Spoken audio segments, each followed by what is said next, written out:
আসসালামু আলাইকুম। আশা করি সবাই ভালো আছেন, আমিও ভালো আছি। মনে করছিলাম বিকেলের নাস্তায় মোগলাই পরাটা বানাবো, তাই আর কি সবকিছু রেডি টেডি করে ঘরে রেখে দিছিলাম। মাগরিবের নামাজটা পড়ে দেন মোগলাই পরাটা বানিয়ে খাবো। বাট হঠাৎ করে বৃষ্টি শুরু হয়ে গেছে, মানে এই বছরের শেষ বৃষ্টি বলা যেতে পারে। আর বৃষ্টি তো হচ্ছে কোনো অল্প স্বল্প না, অনেক বৃষ্টি হচ্ছে। কিচেনে গিয়ে যে মোগলাই পরাটা বানাবো তারও কোনো উপায় নেই, কারণ এতই বৃষ্টির পরিমাণ বেশি যে রান্নাঘরে এগুলো নিয়ে বানাইতে গেলে ভিজে যাব। তাই আর কি রেডি হইলাম, ইলেকট্রিক চুলা বের করে ঘরে মোগলাইটা বানিয়ে নিলাম, কারণ সব উপকরণই ঘরে রেডি করে রাখা হয়েছিল। তাই আর রান্নাঘরে যাইনি, যেহেতু আমরা দুইজন খাবো তাই একটা মোগলাই বানাইলেই এনাফ। আর এই কারণে একটা ডিমি ফেটে নিলাম, চুলা অন করে প্যান বসিয়ে দিচ্ছি, প্যান গরম হতে থাক। আর এইদিকে আমি মোগলাই রুটিটাও বানিয়ে ফেলছি।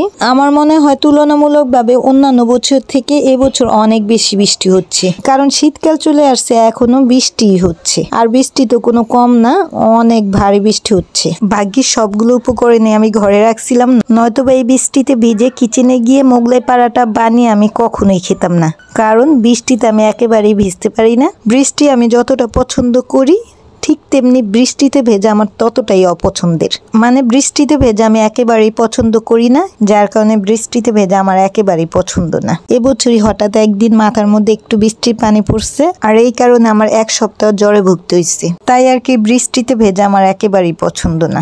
আমি দেখাচ্ছি বৃষ্টি কেমন হচ্ছে। মোটামুটি ভালোই বৃষ্টি হচ্ছিল।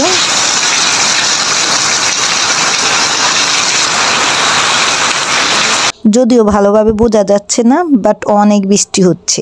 আর এদিকে যেমন তেমন করে অল্প তেলে আমি মোগলাই পরাটাটা ভেজে নিচ্ছিলাম। জানালা দিয়েও দেখাচ্ছি কেমন বৃষ্টি হচ্ছে, যদিও এখানে ভালো করে বোঝা যাচ্ছে না। আমি একটা মোগলাই পরাটা বানাইতে বসছি, বাট বিশাল আয়োজন নিয়ে বসছি।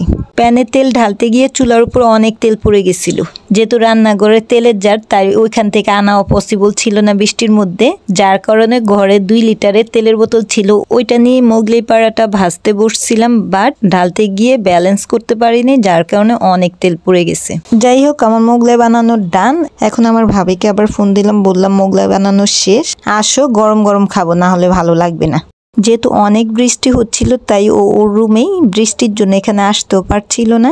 যাই হোক, পরে তো যেভাবেই হোক আসছে। এখন আমরা দুইজন মিলে আবার মোগলাইটা খেলাম, মোটামুটি ভালোই হয়েছিল। আমার ভাবি তো মোগলাই হোক কিংবা অন্য ফ্রাই জাতীয় কিছু খেলেই সস ওর লাগবেই, যার কারণে সসের জার নিয়ে আসছে মোগলাই দিয়ে খাওয়ার জন্য। বাট আমি আবার এটা লাইক করি না, তাই আমি এমনিতেই খাচ্ছিলাম। আর খাওয়া দাওয়া শেষ করে তো দেখছিলাম কেমন বৃষ্টি হয়েছে।